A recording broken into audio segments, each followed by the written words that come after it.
You my bitch. It's Broadway Comedy Club Radio, the only podcast that's also a comedy club, with your clearly above average hosts, Al Martin and Clayton Fletcher.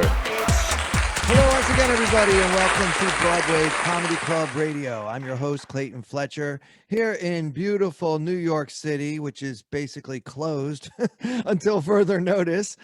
Joined, as always, by our illustrious co-host. He's also the owner of Broadway Comedy Club and author of the great new comedy book, Did It on a Dare. Please welcome my good friend, Al Martin, back to the program. Al, how's it going, buddy? Hey, I'm doing great, Clayton. How are you?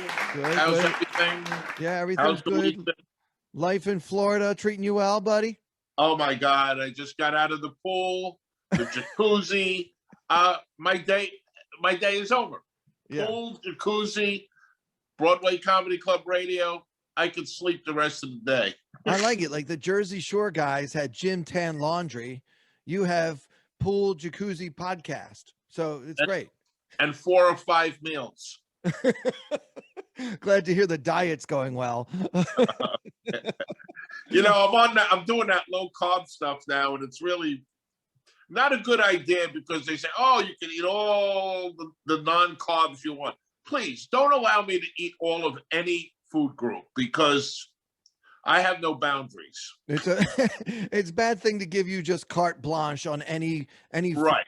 Yeah. So, you know, a while back we had Peter Gaudio, who is an actor that's been in a lot of like big like mafia movies and stuff, and he was a guest on this podcast. If anyone hasn't heard that episode, I think you'd enjoy it. But one thing that happened during that episode that I'll never forget is he got really kind of intimate with you, Al, about like how much he cares about you and you taking care of yourself.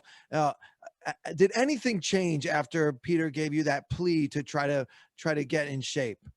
Well, you know, here's the thing, Clayton. I know the good, healthy stuff to eat, and I even like a lot of it. Like, for instance, I love fresh pineapple. I love fresh melon, cantaloupe. I love, you know, bananas, grapes. The problem is I like Reese's Pieces better.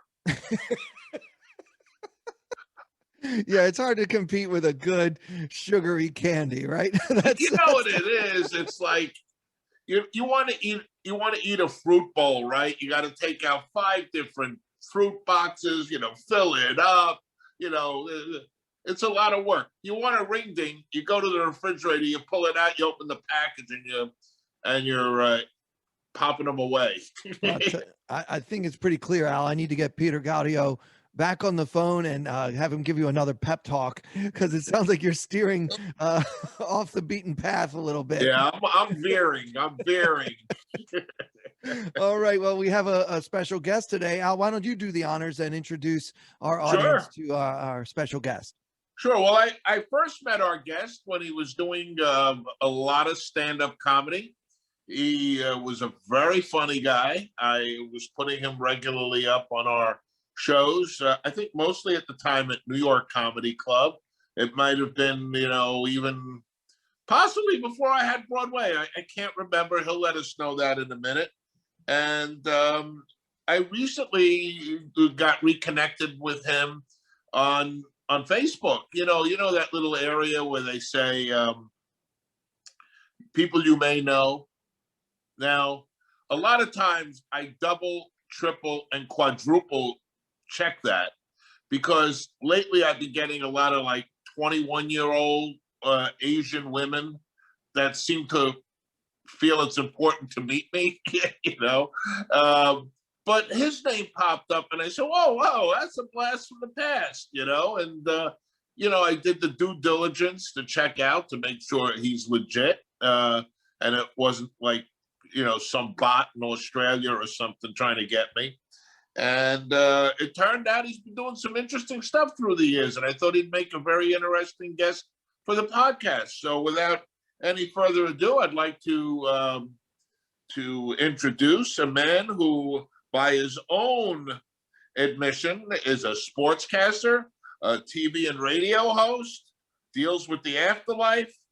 And you know what? I love this about him.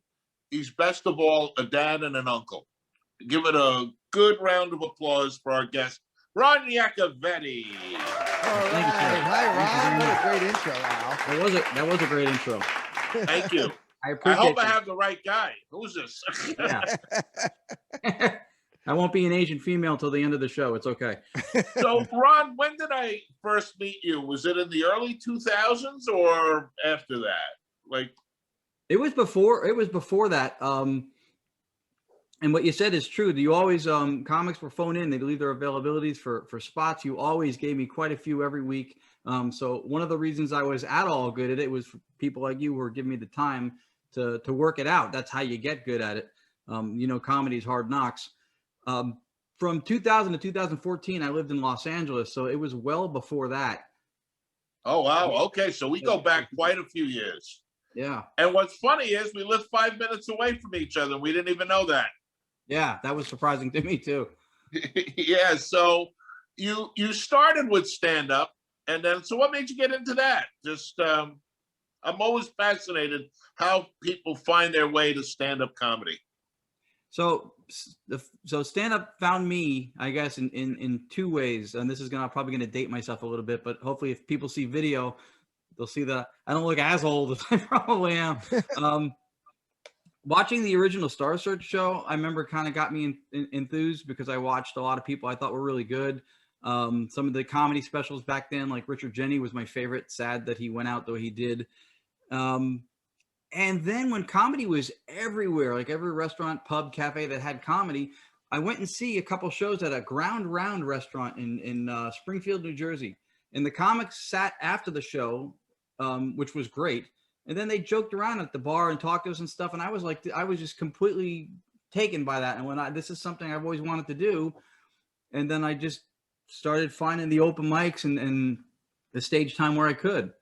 Yeah, I mean, that's a very similar, if you read my book, if you get a chance, or I'll get you a copy when we do hook up when I'm back up north. But Sure. That's exactly what happened to me. I was waiting 3 hours to go up at an open mic, and I started to run into some of these other comedians that were actually doing spots on that show.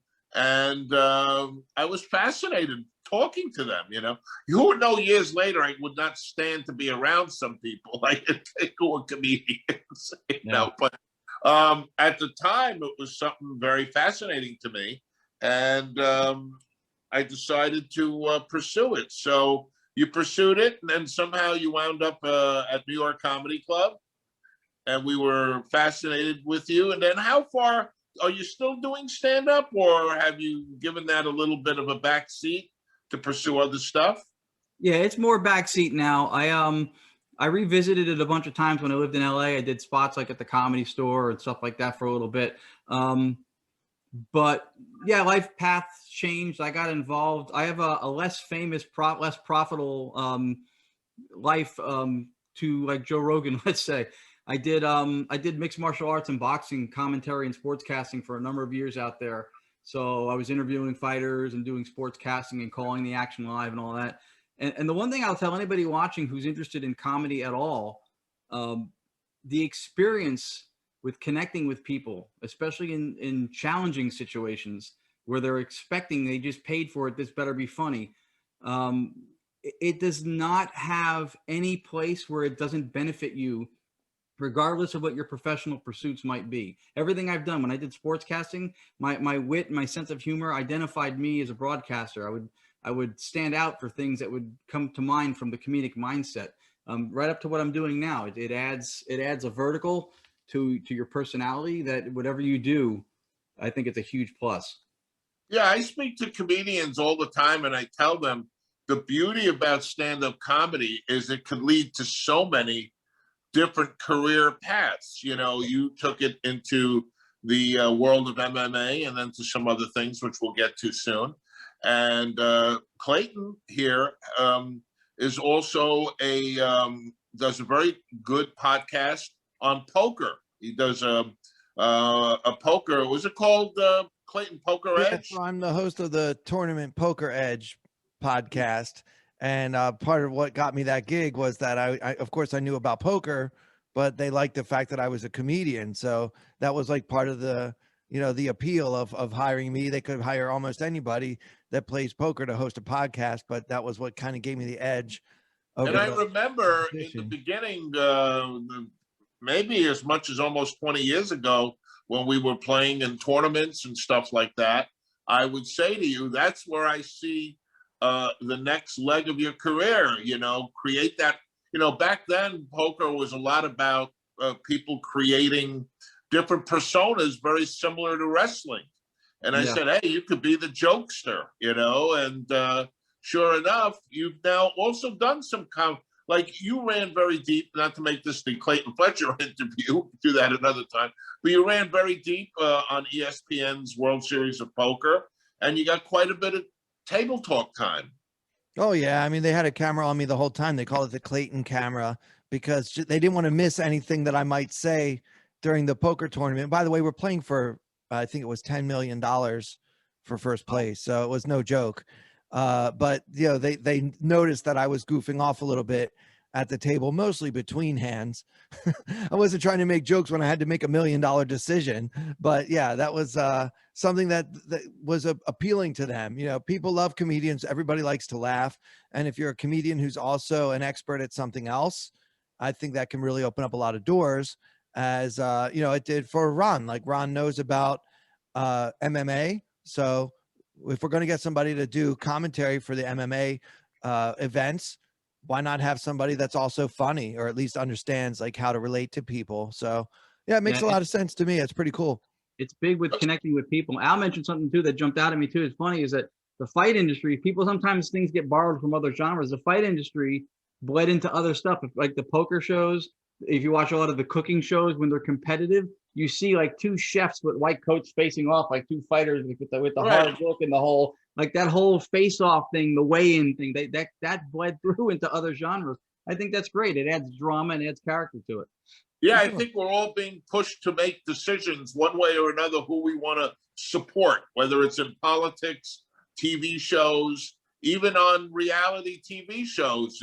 There's the good villain and the villain, and then the good person on a reality, like Real Housewives type shows and stuff like that. So the stand-up career is going well, and a lot of stand-up comics who start on the East Coast, they, at some point, their dream or their hope is they get that call to go out to LA and the West Coast. Now, were you being managed by anybody in New York at the time that you headed out to? Like, what caused you to go out to LA?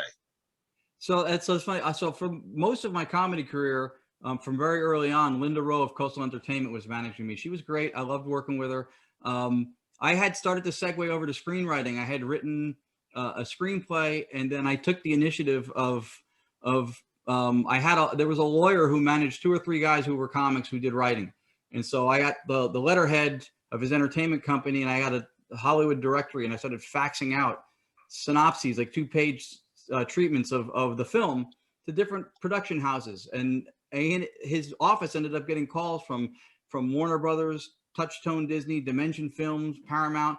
And I started getting meetings with senior executives and stuff at Paramount. I had an open door with a development guy named Pierre over at Warner Brothers. And so what happened was that I was going back and forth a little bit, and sometimes people's schedules shift and then they can't make the meeting. How about next week? And next week I'm flying back to Jersey, so that doesn't work. So on the strength of the writing, have Zoom back then. Right. That's true. It was not prevalent back then. So on the strength of the writing promise, I went out there, and then shortly after that, I ended up starting to work in media with combat sports, with boxing, and then that led into when an MMA company was birthed. It was competitive with the UFC. It was actually created by a few people, one of whom was from my hometown in New Jersey. So then I got the call to go in and do stuff, and I ended up doing on-camera media there. But it wasn't stand-up that brought me out there. And then I revisited it a few times when I was there because I was doing other stuff, and I knew that skill was good to stay sharp on. Okay, let's just take a moment because we do want to get to other things in your career. But so when you get out to LA and you still have that stand-up comedy mindset, were you able to find some other New York expats comics out there, or how did you make your way into the clubs? Because from everybody I talk to and everybody I hear, stage time is a lot more difficult to attain in the West Coast than on the East Coast. Yeah, no, you're not wrong. It certainly can be.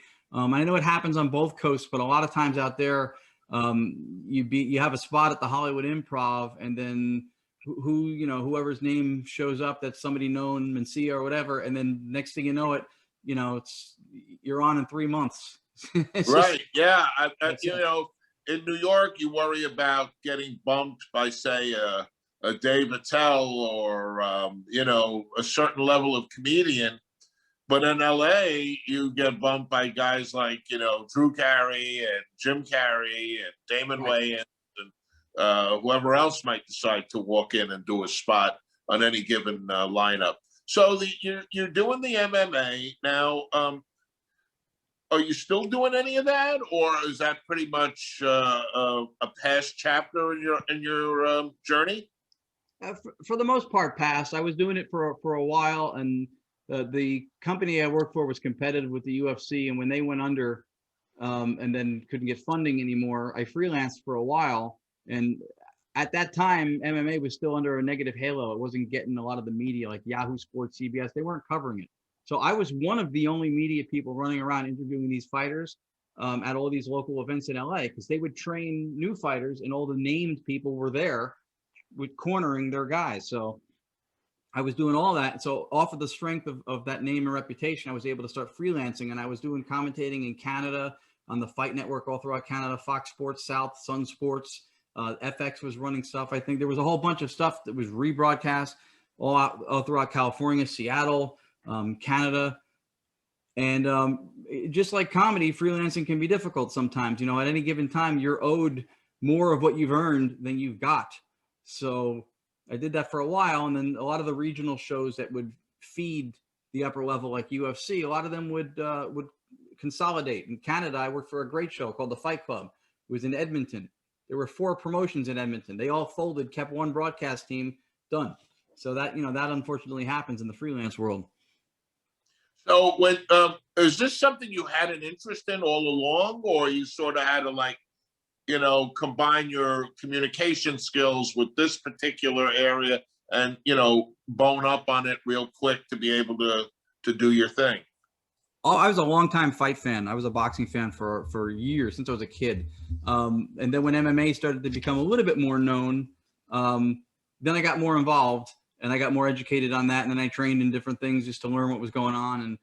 And then I became someone to interview with in the fight game. Like I said, before mainstream media was covering it, there were a lot of people who were talking to these fighters. So I worked for a high profile company that had good media outreach, and I was the guy to talk to. I actually mentored one person who's doing stuff at Fox Sports now for boxing and everything. So great experience. Wouldn't trade it for anything. Would you do it again? I would always do it again. Yeah, I love the fight game. It's the only thing I follow religiously. The one thing I always loved was football, baseball, hockey, basketball. Everybody has a season and an off season. And in boxing, as long as you can find 2 guys with reputations, records, and the willingness to go at it, there's no off season. That's great. So now that chapter sort of, we'll say, temporarily has come to an end. And then, so where did it go from there for you? Did you stay in LA? When that came to an end, did you decide to stay in LA a while longer, or did you make the journey back east? So what happened then? I stayed in LA for 14 years. I moved back about 7 years ago now, 2014. Wow. It actually led to other opportunities in broadcast stuff. I also was able to write and segment produce for a number of shows, some of which were on Court. I forget what there was, a Court channel before Court TV, Travel Channel. I was a contributing writer to I think the last season of Crank Yankers.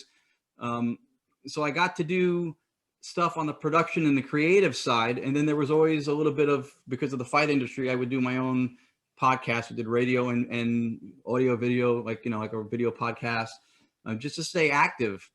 And then when I moved back to New Jersey in 2014, that was when I kind of took a little bit of a hiatus from doing any kind of on-camera media stuff or on air.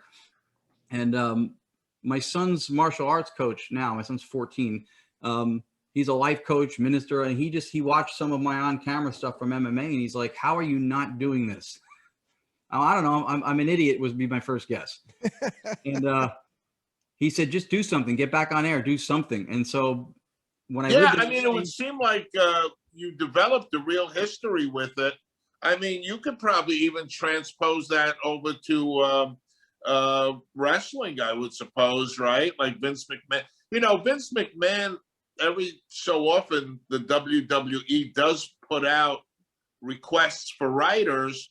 And it would seem to me that you would have the perfect resume for this, because not only are comfortable on TV, not only have you a comedic sense of humor to write some of the arcs and some of the storylines in wrestling. You make a good presentation. Have you ever thought about that? It's so funny. The thing I'm thinking about now is that you're going to be the next person to manage my career from here. That's what I'm thinking first. In 2009, at the time I was still, my wife and I were still together. She's one of my best friends, by the way, too. And I got a phone call from a recruiter from WWE. They said they were looking for a commentator. You want to submit a reel? We'll call you in a week, let you know if we got it. So I thought, am I being punked? Is this really, you know? So I sent it in. A week later, they go, "Hey, it's great. We're going to pass it up the ladder. If they like you, you know, they'll call you. If not, good luck." So 3.5, almost 4 months go by, and I'm going, "Well, that was nice. At least they called." And then just about the end of the 4th month, I get a phone call. They said they narrowed down thousands of demo reels throughout the country to 10 people to fly out to Connecticut. I was one of the 10. They put me on a plane, sent the limo for me, took me to the headquarters. It was surreal. I called bouts in their studio with Joey Styles. I don't know if he's with them anymore. And they liked the fact that I was a writer also.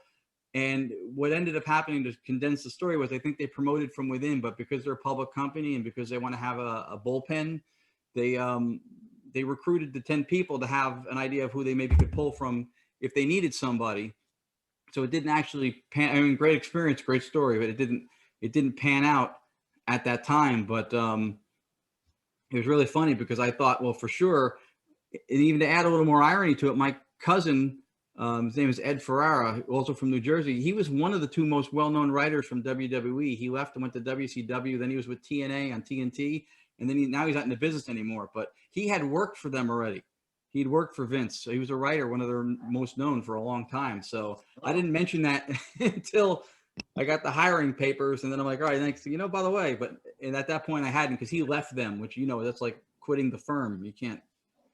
Yeah, probably a good idea not to mention he was your cousin. No, I did not. So the wrestling thing doesn't pan out, but so what precipitated the move back east? Primarily, my son's mom and I decided when we split up, it was amicable, that we were going to be, you know, great friends. We were going to do the best we could for our kid. That was most important. And we've done that ever since. Actually, tonight, my girlfriend and I are supposed to go to dinner with her and her husband. They've got a little 5-year-old boy I've been babysitting since he was 1. She and I just decided we were going to do the right thing by him. And then so one of the things that came up was all the family was here. Everybody in the family was back in New Jersey. And so to have time with grandparents and cousins and aunts and stuff, which she also thought would be good for me because I was very family oriented. So she brought it up, and it ended up being a good move. But every time she complains about the weather and wishes she was in LA, I go, "This was your idea." You know, it's great that the 2 of you were able to come to a consensus for what's best for the child. It's so often in these divorce situations where, you know, people, the last thing that's thought about is not only the kids' day-to-day stuff, you know, being able to stay in contact with friends and family, you know, and people get into their little war and the resentment that they have for their ex, and it really screws up the kids. So kudos to you, man, for you and your ex for looking out for your kids. So you come back east to be with your kid and make the sacrifice. What happens next? You don't go right back into stand-up, do you? I didn't, and it might sound odd, but I didn't do it, and I haven't done it yet, I guess, since I've been back. Because of a reverence I have for the craft itself. And by that, I mean, it's not, you've seen people, Al, you saw people starting out, whether they became greats or they never went anywhere. Some people did it, they didn't really understand how it worked, that you had to put the time in, you had to write, you had to study and learn and fall on your face. And for me, it's similar to the fight game, right? Like if a fighter takes a fight on short notice, there's always a handicap in that. If they have a chance to prepare and go through training the way they're supposed to, then you've got them at their best. And so that's how I look at this. I feel like if I can't put the time in to go out a couple nights a week and get the stage time and then do the writing and stay and get sharp, then I'm doing a disservice to the audience, to the stage, and going up as a less version of myself from when I was, all in. So when you got back, is that 6 or 7 years ago when you started to move in the direction of what you're currently doing with your podcast, the paranormal stuff? Yes. Yeah. The paranormal stuff started about 9 years ago, give or take, almost 10, when I lived in LA.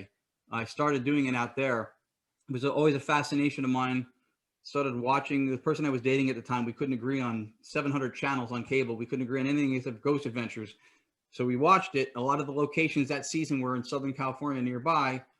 So she looked into it and found out a lot of them did public events where experienced investigators would host people from the public. You buy tickets, they walk you around, they show you how to use the little gadgets and investigate and stuff. And so I got hooked immediately because it's fascinating and it's so much more deep.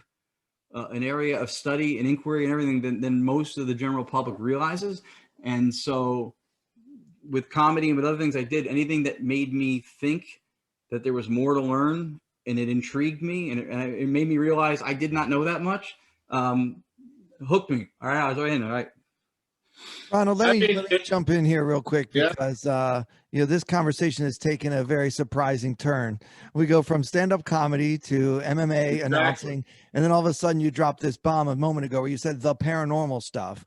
So tell people about what is your podcast and what the heck is the paranormal stuff? What are you talking about? I appreciate that. First of all, I tell everybody that I've looked fear in almost every eye it has, right? Because people have a huge fear of public speaking. Professional fighters are by far the scariest. Yes. And then the paranormal stuff for a lot of people is also a very frightening realm too. Oh yeah. So I've done a lot of crazy stuff, I guess. What's the name of your podcast? So our podcast, my girlfriend and I, Lourdes Gonzalez, co-host with Tony and Sheree Rathman, Chris Allgood, and Audrey Keeler on a Monday nights. It's on KGRA Radio Network. They have it on their YouTube and Facebook. It's called Entity Voices Paranormal Evidence. And what we do is we're three couples, like a panel, and then we have a guest or two on a show, and they present evidence that they've gotten of paranormal effect, paranormal activity that they've collected. Most of these are experienced investigators for a few years or more, and they present it. This is an audio thing. This is a visual capture, whatever, and we discuss it. I thought I heard Alicia. I said, look, I need help. That's my daughter. That's what it kind of sounded like. Look, saying I need help. Yeah, I know. How can we help you? I just heard Donna. That's my wife. Alicia, then Donna, that's the ex-wife and my daughter. Oh, man. I'm not looking at it. I'm recording it just in case, though. Did you say Donna and Alicia? Yes or no?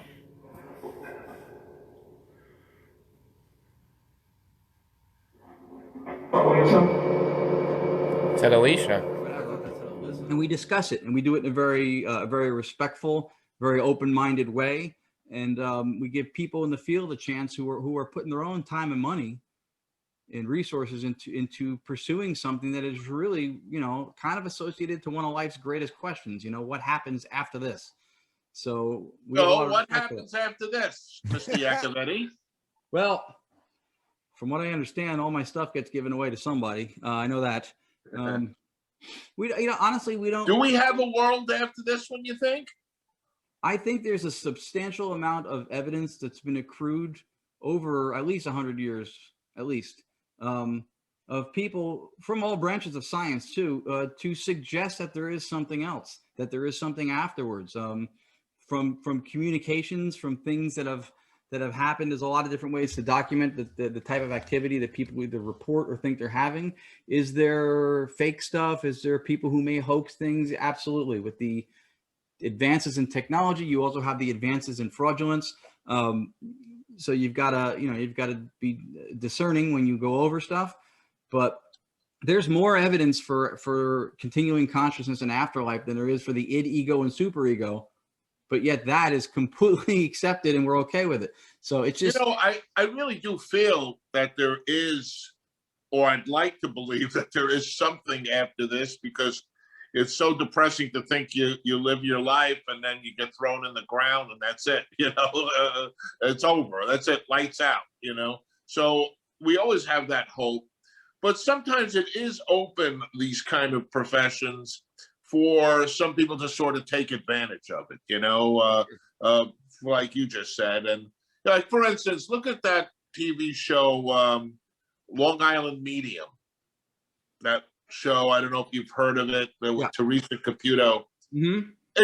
I believe that there are people that have this kind of power, and so it's just hard for me to believe that the good Lord chose some random housewife in Long Island with platinum blonde hair to sort of be that person. So there's two verticals to that. There's one is that those attributes that you name that we kind of like laugh at, those are attributes that are from our physical realm or existence, right? So if you believe there's an afterlife and any kind of all being, all powerful, whatever, then those things wouldn't really be important. Let's say it would be more the essence of the person and their intent and all that. Secondly, a lot of people who do physical mediumship, clairvoyance, clairaudience, any of that stuff, readings, they believe that most people, if not all people, have the capability of doing it. But some people, and if you want to parallel it to something, singing. I've talked to vocal coaches before when just messing around with karaoke, said that everybody can sing. But some people are more naturally gifted, and some people can be good, but they have to learn how to use it. But you have it, keeping your vocal cords closed. There's little nuances and things you learn. So the psychic or the mediumship contingency would say that most of us or all of us can do that, but some people, out of the gate may be a little bit further along. More talented in that area. So Ron, yes or no, do you believe in ghosts? I love the question. My first response to that is always define ghosts, because it's first of all, for me, what I do is not a belief system. It's what I do is completely empirical experience. Most people who comment, especially in the negative and don't buy into it, don't have any empirical experience. They haven't done an experiment. They haven't tried to communicate or done anything effectively or the right way. So they just dismiss it because that's kind of the thing to do. Or they've inherited the belief from somewhere else. But I mean, there's just as an example, there's what's considered a residual haunt, which is comparable to how you can watch. I mean, think how magical videotape was at one point, or recording something, right? You're watching physical activity, things that happened, replayed, and you can replay it, and you can hear it, and you can see it. So some people believe that there's a haunt called residual, where that energy or that imprint is saved in a location, and for some whatever reason, whatever the proverbial play button is, it gets released. Environmental factors, electromagnetic fields, and then you revisit and you see an imprint of something that was stored there. There's intelligent haunts where people actually have interactive experiences where something speaks to, impacts them, touches them. And while there are, the percentage of crackpots or people who maybe it's a medication thing or it's some, a mental thing, there is tons of cases on all of those types of experience that are not explainable and that science does not have the answers for. And you don't either, right? You sound to me like you don't want to say, yes, I believe in ghosts, or no, I don't, but you're more willing to say, I investigate these things as part of my podcast, is that we realize there are questions that remain unanswered and we are trying to get to the bottom of it. Is that accurate? Pretty much, yeah. I mean, for me, my experience has shown me that there's something else. I've done a lot of experiments. I've been part of other experiments. I read constantly physicists and people who have done different types of experiments, a lot of which stuff has never been debunked or explained away. So I don't say that I believe in, because also for me, it's on a case by case basis. You know, I may have something that's not legitimately a haunt, but I think it is. You may have something that is. So I take every experience as its own situation. I don't apply a broader sense of knowledge to explain everything, because you really can't. And even there's people who try to shame people who believe in all the spiritual stuff and say, oh, science, blah, blah, blah, blah. Science is a method of inquiry. It's not an ideology. So science revisits something until it can find out some kind of absolution or answer. Otherwise, it keeps testing it, bouncing it off colleagues. That's how science works. It's scientism to say, if it doesn't fit into this mindset, if we can't put a place for it now and into this ideology that we have, then it's gone. You kick it to the side. And scientism is not the same thing as science, but people get confused. Of course they do. I admire the approach that you're kind of taking an investigative angle on it. You're not trying to say like, I believe this or that, but rather you're trying to discover what the answers are. But you referenced earlier that you've stared fear in the face in all of its many forms. So would you please share with our audience, like, one of the scariest things that happened as a result of your work on the podcast? Okay. I mean, so the podcast is a show that we've been doing for the last few months. My girlfriend and I were guests on this actual podcast, Entity Voices Paranormal Evidence, and they got really good numbers off of our episodes, and then the chemistry was really good with the other two couples that were co-hosts, so they asked us to join the show. But the investigative experience I have that goes back about 9 or so years, that's where the answer to your question would lie. For the most part, Hollywood makes you believe that there's a lot of malevolence, there's a lot of, nasty, demonic, blah, blah. It's not commonplace. I wouldn't say it's not there, because I would be speaking against what some people have said they've experienced. And I'm very big on not speaking past what I can substantiate. So somebody may have an experience like something demonic, and I might say, well, I don't believe it. But that's my belief. That's my opinion. I can't say that I know that it's bull, because I don't know. And I don't know what was done to test it and what they did to even capture said evidence. But I've had a couple of experiences that were less than favorable from doing it. And it's kind of an accepted risk for yeah, let's hear one. We want to hear about one of those scary experiences. So there's a common fear for people who investigate, or when the public goes to one of the open events for the public, that, what if I bring something home with me? It is not a commonality, but it is not an impossibility. And so during a short time when I lived in California earlier on, when I was doing this, I had something like that happen, where something was allegedly attached to me. And I was not aware of it for the first 2 weeks or so, but then stuff started to happen. I would wake up I had scratches on my face. Stuff would move around the apartment. I had a heat dish that was had a fire safety sensor. If you bump it, it would buzz. It's just sitting there, and it would go, and nobody was touching it. And then I was in my car, and it felt like somebody was kicking my seat from the back, and there was nobody in the car. So I finally called the person who was the head of the group I was in, and he called one of the spiritual shaman and said, yeah, there's something that latched on to you. Come see me on Saturday. This is Thursday. And she'll do some ceremonial thing, whatever, and get rid of it. And bring your credit card. Yeah. Well, that's one of the advantages of being in a group too, because I luckily didn't have to pay out the nose for that. So this is on Thursday. So she goes, come see me Saturday. I'll get rid of it. So on the Friday between then, I picked my son up from my old house with his mom, and I'm in the car with him. And I said to him, now this is after the heat dish things and the scratches and the kick in the car seat. And I had a ghost hunting app I was playing with on my phone. It would open up by itself and start running. So I pick him up that Friday before I'm going to take care of this on Saturday. And I'm in the car with him, and I said, hey, we're going to stop at the supermarket. I named like 5 things. Going to pick up a couple things. We'll go home, watch TV. So when I got in the supermarket, 2 of the items that I named flew off the shelf and landed at my feet when I got to them. Wow. That's not usually my experience, even with coupons. Clayton, have you had any weird experiences? No, I haven't. Although, as you know, Al, I come from a theater background, and there are so many ghost related stories. Almost every old theater I've been to, everyone who works there swears that there is paranormal activity backstage. And so as a result of that, there is a ton of superstition associated with the world of live theatrical entertainment. Mhm. Although I never really saw, anything like what Ronald's describing. I mean, that's amazing. Things flying off the shelves or having scratch marks I can't explain on my face.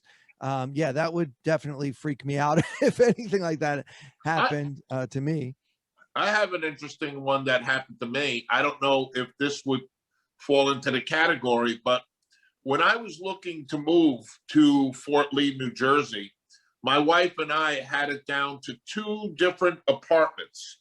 One in one building that was about $100,000 cheaper than the building we eventually bought into. And my wife was pushing me to buy into the one that was more expensive because it had an indoor pool, and she knew I loved to swim, and that would be something really invaluable in the winter months, or in even the fall, or in the like March, April type of thing. So we couldn't make up our mind, and we asked the realtor to let us see the more expensive apartment one last time, so we could make a final decision. He gave us the keys. We went up the elevator. We looked through the whole apartment. I still had not made up my mind. I got out of the apartment, locked the door, and my wife said to me, "Look at the name on the door." And the name on the door was the last name of the people that were living there that owned it. And their last name turned out to be Hyman, Hyman.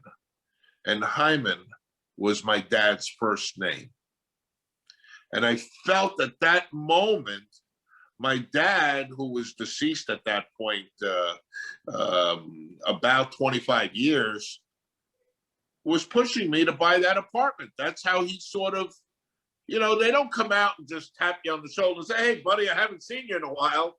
They sort of come in these weird ways, no, Ron? Or is that? No, a lot of people believe that. A lot of people, and those things are hard to debunk, and they're also hard to substantiate. But a lot of times they say if you feel that strongly about it, then there's a reason for that your sensibilities are picking up on it. So yeah, it's very possible. It's really weird when they come to you through like a radio device and you get a direct response. That's a whole other level of crazy. Yeah. Or they come in HD. Yeah. Well, we're almost out of time, Ronald, but this is obviously a very fascinating and not unsolved area. So where can people find you? Kind of give us an idea. You have your podcast. Are you on social media?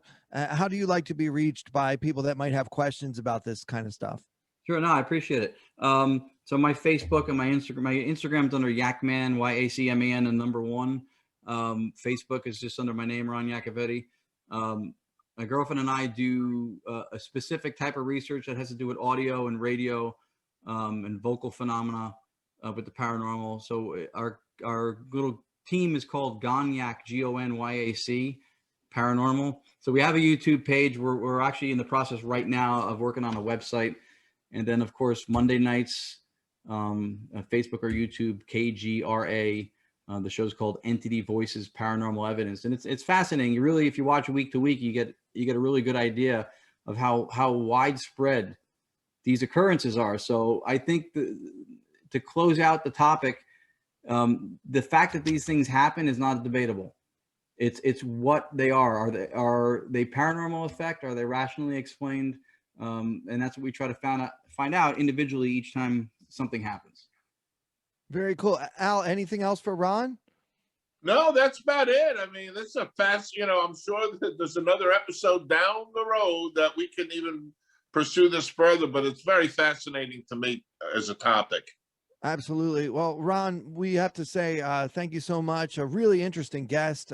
Really enjoyed speaking with you. I mean, I don't know. I haven't made up my mind about this stuff, but that's kind of the point, isn't it? Like these are questions that don't have a firm and solid answer. That which is unexplained is obviously going to be a fascinating area to explore. So I just want to say thank you for coming on. No, thank you. Pleasure. And I encourage people who are interested to look out there. There's a lot of books and there's a lot of stuff about different aspects of the field. I think the first thing before putting your emphasis behind a belief is putting some education behind your emphasis. So Yeah, that's a bold statement, and obviously good life advice. Whether you're talking about trying to understand the paranormal or just about anything else we happen to believe, I think that's a good logical approach in a world that is running a little short on logic these days. Yeah. Yeah. So Al, great episode. Thanks for inviting Ron. Thank you very much, guys. Too. I appreciate I it. was really happy to, and we'll see each other when I get back up north. Yes, we have to do that. Absolutely. So for Ron Yacovetti and for my co-host Al Martin and for our phenomenal producer on the ones and twos, Jay Frank, I'm Clayton Fletcher. Thank you guys so much for listening.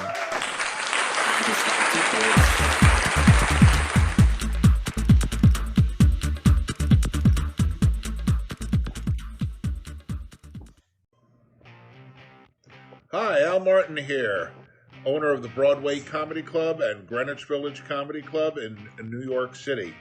And I just authored a great book on stand-up comedy and my 30-year journey called Did It on a Dare, How I Built a Comedy Empire in 30 Short Years.